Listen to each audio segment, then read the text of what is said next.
Yeah, I'm in the hotel lobby doing my appeal, finishing it up. I just want to talk about it real quick. How they make it, how they set up a system to where to get out of an illegal fraud, fake contract that you never even signed your name for or ever agreed to, willingly, unknowingly.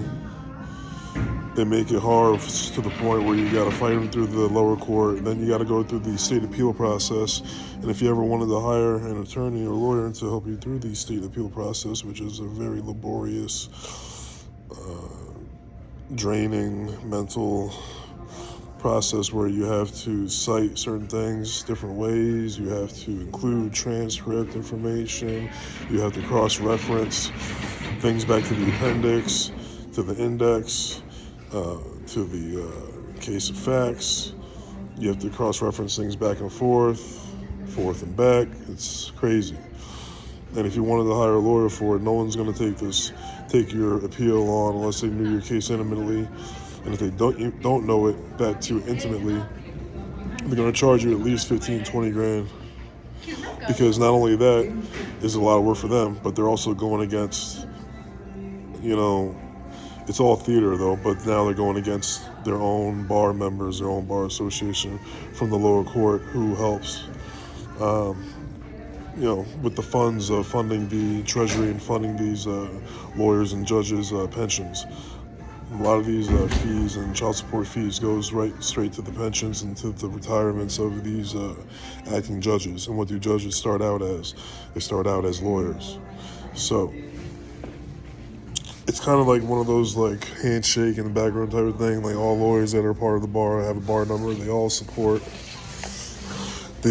will support or err in a way to support the state treasury and the fraud that is going on with child support, where it's not in the benefit of the child or the mother or any of the parents. It's pay rents or whatever, however you want to say it. It's only in the benefit of the state treasury, which puts aside a lot of money for these judges' retirements and their pensions. You can look it up. It's not conspiracy theory shit. It's already been proven, adjudicated in Supreme Court law.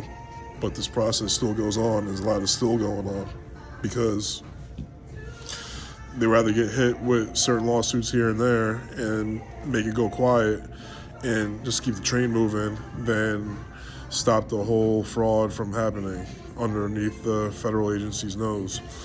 It's crazy. It's definitely diabolical, this whole process. And for women to go to a courthouse and claim that you abandoned your child when they actually pulled them from you and took them from you is nasty work. And it's diabolical, it's demonic. With no evidence, no nothing, they could just go to the courthouse. If you're on state assistance, you pay $25. If you're not on state assistance, you pay $40 to put the man most of the time, 85% of the time, on child support and declare him as the obligor and as the non-custodial parent, as if he's been proven guilty of something. It's a crazy, crazy thing here that people have been dealing with. People have been dying. There's, mostly men and some women that have committed suicide over this. So there's blood on these judges' hands with people. They just, met someone that just has a, tough tolerance for bullshit, and I'm going to fight through it, and I'm going to figure out whatever I have to do to get this objective done. They make the state appeals very difficult, and you have to cross-reference things back and forth. That's the part that's tedious. It's not really the points of emphasis or the brief points. It's the cross-referencing back and forth where they are really trying to get people tripped up at, because it can be very confusing. So, like I said, this whole thing is all orchestrated, by the nefarious bar association who put these hoops in place, these barriers or entry in place to make it very hard to get out of these agency fake contracts that you unwillingly and unknowingly consented to by you just showing up inside that first courtroom hearing.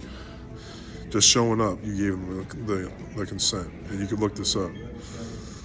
But It's crazy. It's diabolical for people to be acting like. Then they try to use the child support thing. Well, oh, you're not paying child support. That's such a woman's standpoint, point of view thing. There's other forms of support. And I'm being told this thing from a military guy, supposedly, who has probably done things over there with different types of support, saying he was in Afghanistan or Iraq. There's different types of support. Anyone should know. You would know that, right? I don't care if I was dead broke. Doesn't matter whether I'm a father or not, whether, if I have no money or not. I can still make things happen. And, taking a child to school every day, just being with the child, going to practice, doing things with them. Even if I was dead broke, there's other types of support. And it's become to a point now in society where the only type of support that people think is support is handing money over to someone through their state agency who takes their fees out and sends the rest to the mother, while they get 3 times the amount at the end of the fiscal year for performing top 10 out of all 58 states.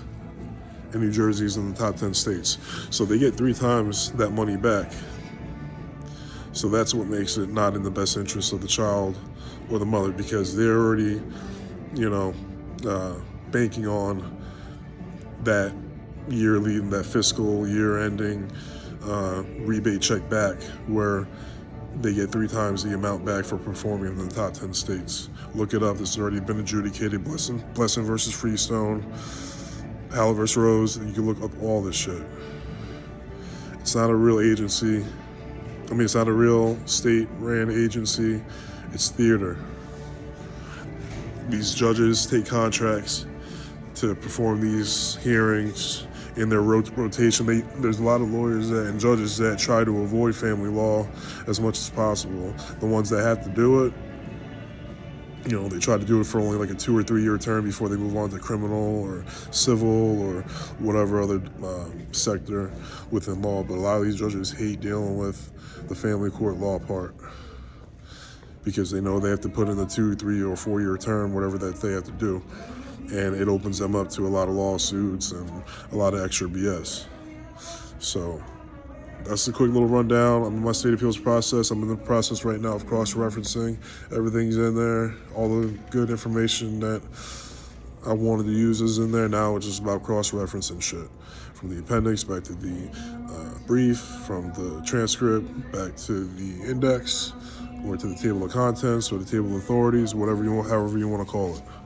Keep going, stay strong.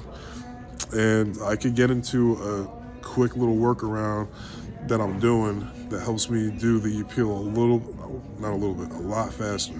I just figured it out too today. And I figured it out because I don't have my laptop with me, but I was able to work around something which made me realize something else where I could really do this stuff a lot faster. All right, guys, stay strong, keep going.